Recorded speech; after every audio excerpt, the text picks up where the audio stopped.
And it is being live streamed. So we'll give you just 1 minute, or if you want to start now, you could do Okay. that too, I think. Well, the poster link in chat, and then I guess that there is one poster, so I don't know if people want like an elevator speech or ask questions and have a conversation, or how to know what people want to do. Feel free to go on audio. I will just really briefly introduce Wilhelmina, and then I'll leave you to your um, work. So I want to introduce Wilhelmina Ranke, Head of Library Systems and Technologies at Georgia Southern University, with their poster Ways to Participate in Ongoing Regulation Around Artificial Intelligence in the United States. And since this is a poster session, it's meant to be informal. It is being live streamed, but it's kind of up to you and the participants how you would like to format this. So I am going to go away now, and I will let Wilhelmina take over.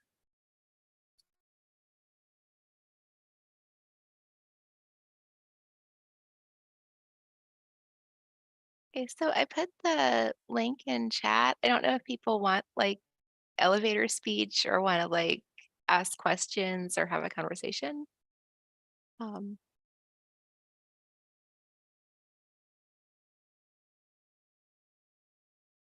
I would probably just start with the elevator speech now, and then people can kind of warm up to that question. okay.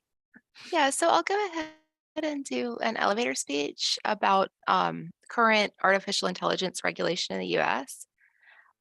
Um, I'm going to put the link to the poster back in chat for anybody coming in so you can look at it and zoom in on pictures or anything on your own screen.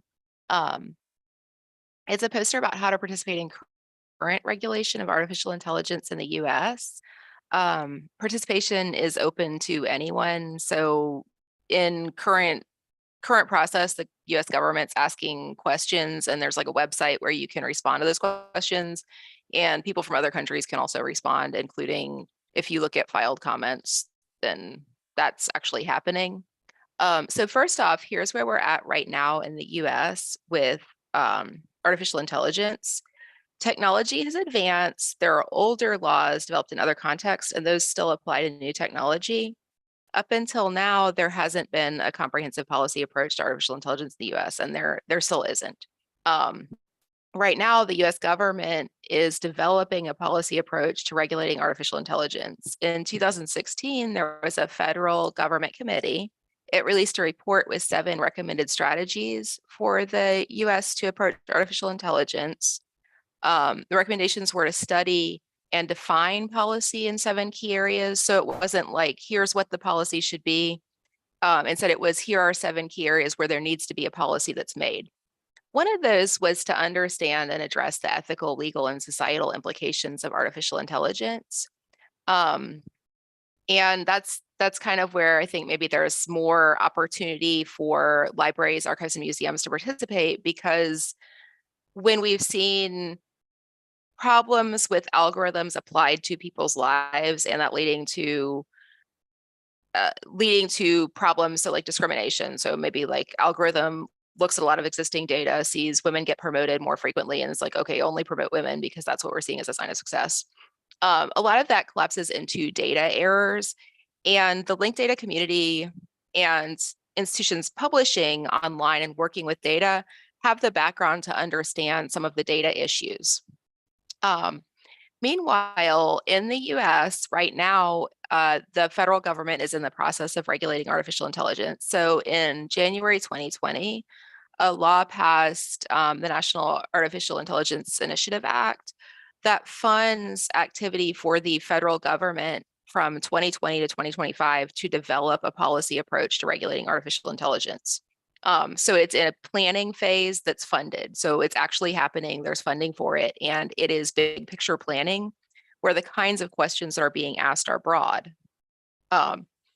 Libraries, archives, museums, galleries have to contribute, first off, a deep understanding of data. So everyone at Linked Data or working with Linked Data is going to understand how data issues can lead to issues with applications of those data.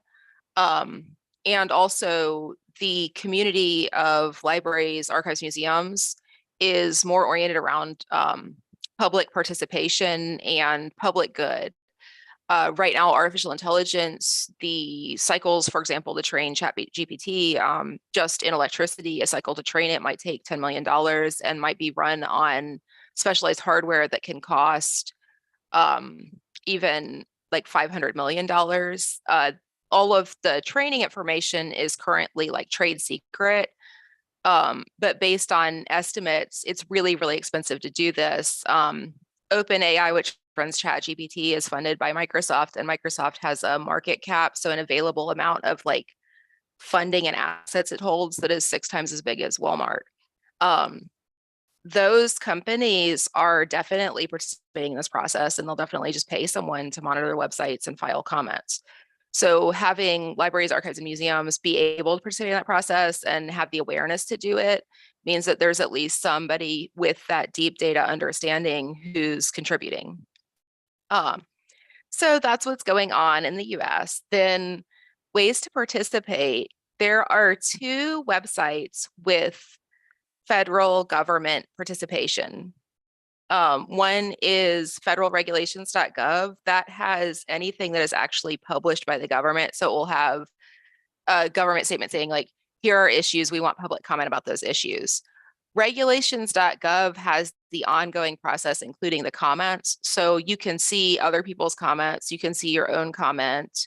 Comments can be completely anonymous, and either one can be used as a search engine to go into things, just you would actually file on regulations.gov. The screenshots I have are from regulations.gov.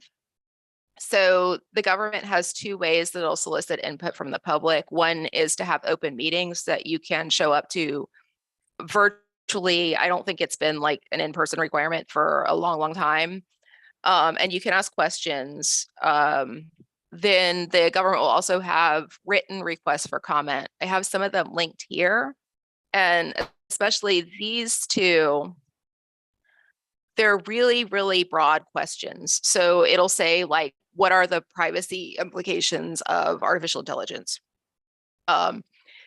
Because we're in a planning phase right now through 2025. So they're really broad, plain English questions. They're not like super technical, although perhaps the government websites have a lot of information, including all government activities. So you can find things on there that are technical.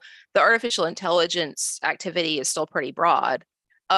Another example here is right there, request for information on the update of the National Artificial Intelligence R&D strategic plan. That's the plan that gave 7 key strategies. There are now 8 of them. As the government revises that as part of this process, they'll post drafts and ask for comments on it. And that's the kind of activity that's going on. So this basically is just to raise awareness that right now between 2020 and 2025, there's an opportunity to influence really, really big picture policy, and things like, should corporations working in artificial intelligence and controlling the trained algorithms self-regulate? Should there be an agency that regulates them? Should there be some kind of other thing? It's like pictures at that level, or questions at that level, that are being defined.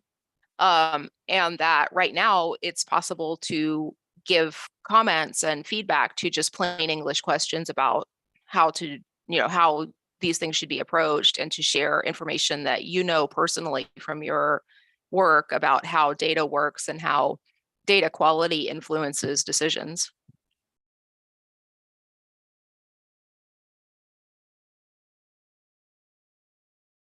So I guess like people can go on audio and ask questions or have a conversation or anything if you want to.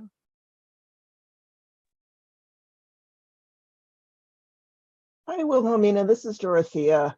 I'm Hey. curious if you're looking at any ways to maybe get some institutions, from actual academic libraries to consortia to professional bodies, just like, can we get any quasi-official attention to this? So I started posting things on ALA Core's like artificial intelligence group, but I don't know if it's an actual, like, I don't know if there's any traction there. The important thing is these requests for comment, right? the open time frame, so it's the government asking questions, then making the next decision, then asking a next round of questions. They're open from 30 to 90 days. The 30-day is a federal minimum, and then 90 days would be long and 60 days would be about average. A lot of professional groups meet every month, which doesn't fit well with that. But I would love to see awareness, and I would love if you have any ideas of like where to post things, because I started monitoring it and I'm filing comments as appropriate on like a very, very narrow issue. So Yeah, that makes all the sense in the world. Thank you. there are groups filing comments. So like usually if there's one person in that group, like they'll file a comment. So there are like professional groups or just like committees and loose affiliations that will file comments, but it's usually one person who is possibly driving it. So someone who studies it or is very active in that space. Probably because that's who's watching regulations.gov. So.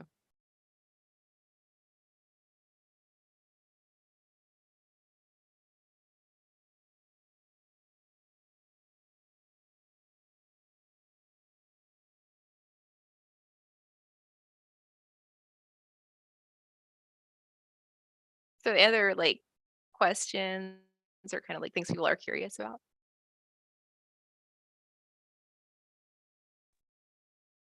Hey, Wilhelmina, this is Natalie. We Hey, used to work together. Hello. yeah.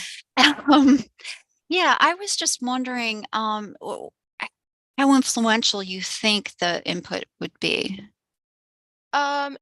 It's pretty influential. So they'll with the notice and comment process, so the written comments, it's actually a requirement of the Constitution. So in the US, we elect the legislature and the legislature makes laws, but laws, they take a long time to do. They're usually really broad.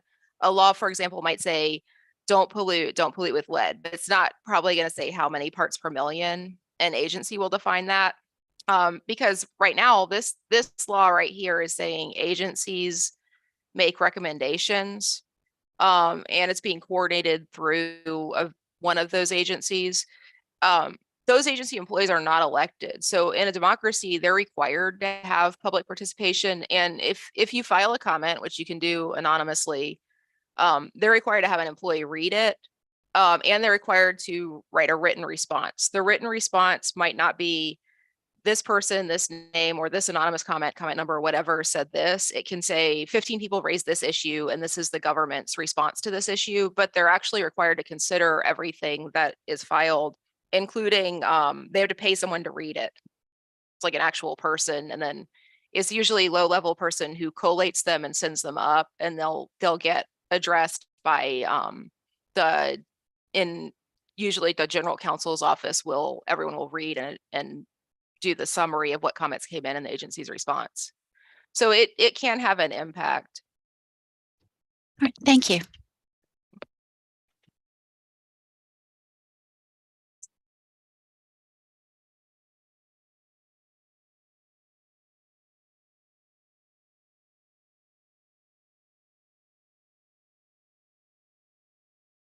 Yeah, the other thing is the federal agencies, when they're looking at comments coming in, there's the possibility of gaming the system, because in earlier days of having things online, and especially with anonymous comments, that has happened.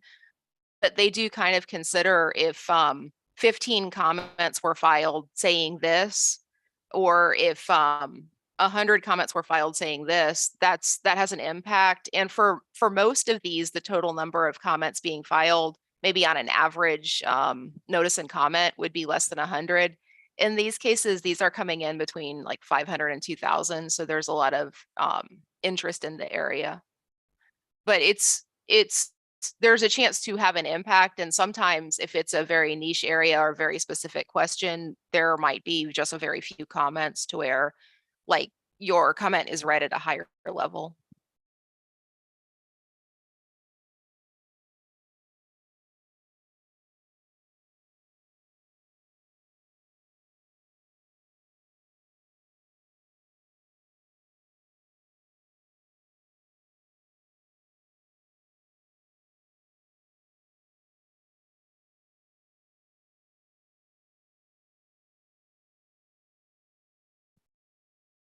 So I guess, are there any like questions or comments, or people can also just have a conversation?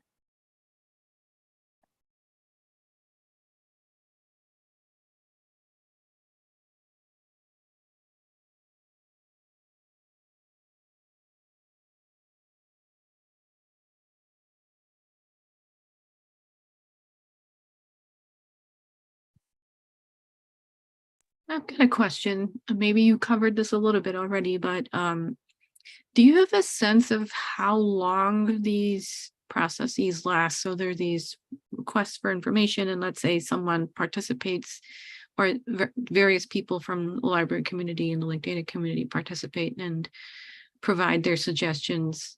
What happens after that? Do you have a sense of what the overall process is? Yeah, so the overall process would be the agency will write the request for comments, or they'll write like the notice of a meeting. And for the meetings that are happening, they'll usually have invited experts, and then they'll have a notice where the public can show up and have some opportunity to possibly ask questions at the end. They'll plan those. So this was funded right in January 2020. The planning process to start this is usually anywhere from 3 to 6 months in an agency, because they have to sit there, read everything, write the stuff, plan it out, and get it published in the Federal Register, which is the written document, but it's not actually written. It's basically online now, although you could order print copies from the federal government. That no one would do that now. Anyway, that will take some lead time, right? So they're planning like, what are our questions? Then there's usually from 30 to 90 days to give feedback on questions. 30 days is a federally established minimum if it's comments to actually make a regulation with impact on people's lives, as opposed to maybe like feedback on a report or a revision of a report. And 90 days would be long. 30 days or 60 days would be like pretty average. So that's the time from when the government asks a series of questions to when you can answer those questions. Then they'll have someone read it, and usually about 6 months later, they'll do a response. So they'll publish a summary of things. It could be faster. It probably would not be slower than 6 months. And they may do a second round of questions. In this case, this is leading towards policy definition. So it's not leading to actual regulations, like something that is has force of law. If it's going to lead to force of law, which is what things will transition into towards the end of this process and following on it, then they'll publish the actual planned language of the recommendation. They'll take feedback, and then when they finalize the recommendation, they'll publish a summary of the comments and then whatever the final regulation is. Usually the language does not change based on comments. Instead, usually there's like additional explanation, but some details of it might change. Does that kind of give the background, or it's a little bit sketchy? Well, I think it kind of lays out the timeline a little bit better. Yeah, it's this 2020 to 2025. Most action would really be 2021 to 2025, just because of the overhead in getting the process started and laying out a plan for each agency involved. So we're right in the middle of it. And early in the process, questions would be more broad. So like if you were to click into like these, they're still really broad. Like they're like, what are ethical issues? Are there any that were not listed in these previous questions? Maybe have a list of like 16 questions where it's like, how does artificial intelligence impact employment? How does artificial intelligence impact people getting access to government benefits when they're being screened by an artificial intelligence? And have just a list of very, very specific areas, but written in plain language, and then have something at the end that's open-ended, like, are we not asking questions about any areas? That's what they have been so far. As it gets closer to 2025, it will probably be more, here is language and here's a specific framework. Does that work? So like, here's a specific framework might be something like, we think that companies can have a checklist that's published by the federal government and they apply it or not and file a thing that they're compliant, versus we think that there should be an office that actually verifies what's in that checklist. So something like an actual written framework of self-regulation versus external regulation is something that probably will start to come out towards the end and towards 2025.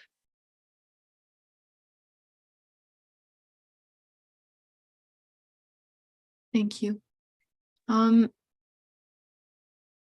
Yeah, if people have other comments and questions, that would be great. And I just was looking over the paragraph about GLAM's unique in-depth understanding of ethical AI. I think maybe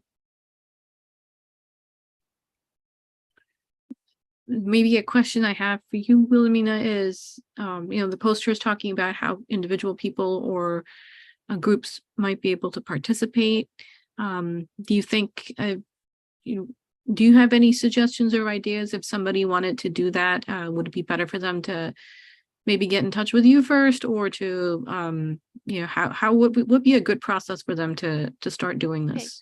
So in the sources, I have this link right here, and that is the Federal Register's like guide to the rulemaking process. And it's only something like 11 pages, including a title page. Filing a comment is actually really easy, right? It's easy technologically. When you're if you click into one of those comments on the website, regulations.gov, there will be a link on this side that lets you file if it's open for comment, right? So this search is filtering a box that says it's open for comment. If you find something where the questions were asked like a year ago, they're not gonna be open for comment. If they were asked less than 30 days ago, they're absolutely gonna be open for comment. The first thing is searching something, and then if it's still open for comment, you'll have a link to the side of that regulation once you've clicked into it that lets you file a comment. It's a one-page form and it's anonymous. You can put your contact information if you want to, or you can check a box for anonymous, and then it basically has a box to put a textual comment, or if you're over the character limit, you can attach a file and attach a PDF or a .doc with the .docx with the file. This right here, the guide to the rulemaking process, is written in plain language, where it's just kind of like, this is what agencies are looking for. This is how the process works. And it's a summary that's meant to like give you a window into it, and sort of says like, when you're filing comments, this is the type of thing to file. So if you have sources, if you have like a personal story and those kind of things. So this is a good resource to read to sort of see like how to get into the process. Okay, thank you. Yeah, and probably the biggest reason to connect with people, right, would be if you are if you're in some sort of committee arrangement where the committee affiliation might make an impact. I don't know that it does make an impact. So you'll see like corporations filing, if you go on regulations.gov, you can see filed comments on anything where the comments have closed. It's unusual that they would not post the comments publicly, although every once in a while they do. I don't think that's the case with any of these. If there was some reason that there were committee affiliation or somehow that was going to lead to clout, that's where you might bring other people on board. Or if there's a specific area of knowledge that you have and then someone else where you want to collaborate and you think that it would be more insightful, but you can just by yourself file things. And like the whole governmental process, like the logic of it is laid out there in about 10 pages of just a not particularly small font. It's like a normal font document.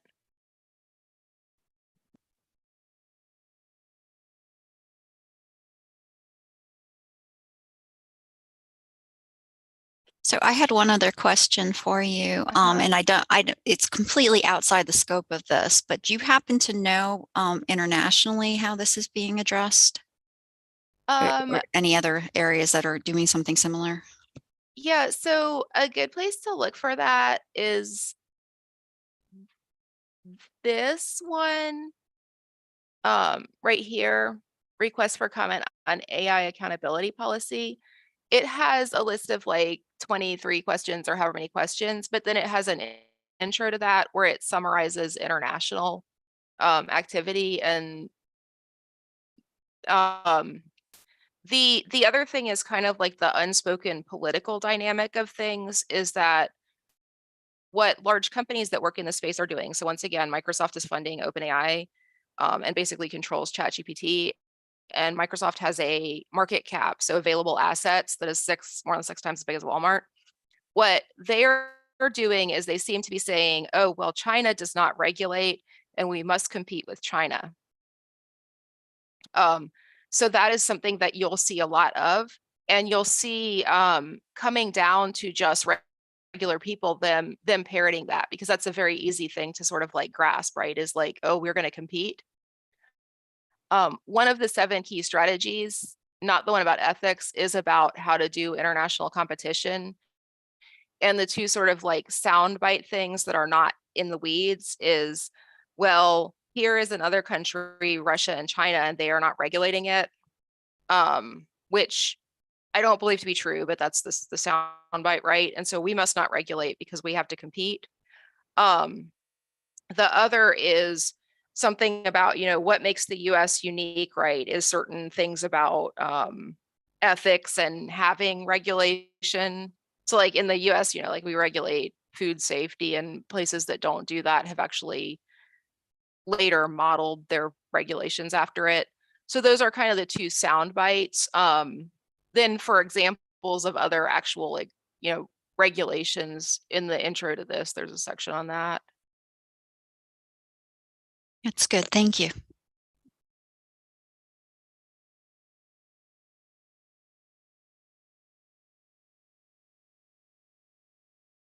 It's also, even though the soundbite, right, is that China is not regulating, they actually, the government controls a lot of the technology centrally there. So it's just not in maybe written or structured the same way as in the US it would be. Like it is regulated, but maybe it's done with less transparency or like a little bit different way of doing it.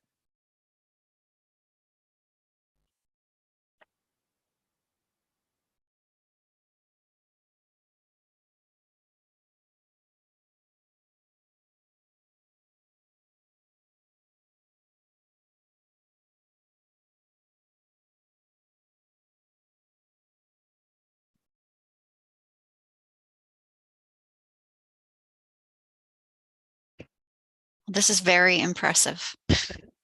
There's just so much to take in a 30-minute session.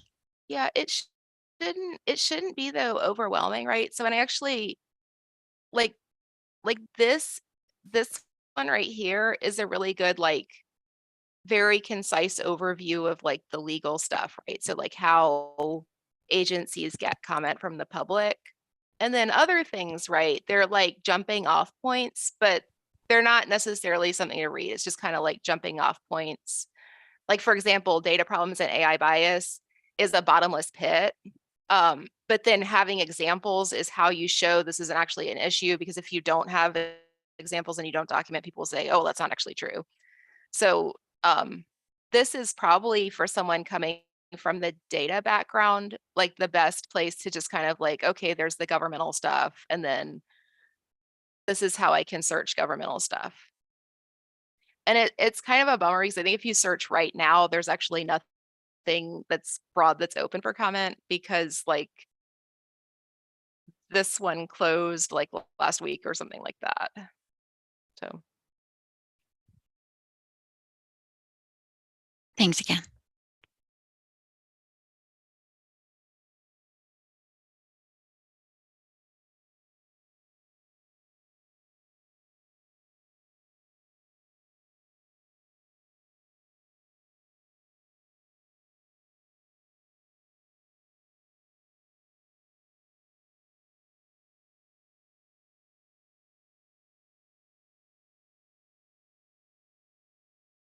So we can wrap up in about a minute. Wilhelmina's already shared her poster link, and it's already on Sketch as well. If people have more questions to ask of you, Wilhelmina, will you be around in Slack later? yes, Okay. I can hang out in Slack. All right, excellent. So if you have follow-on questions, please ask them in the 2023 conf Slack channel. And I think we can wrap this up unless anyone has a final question they want to ask.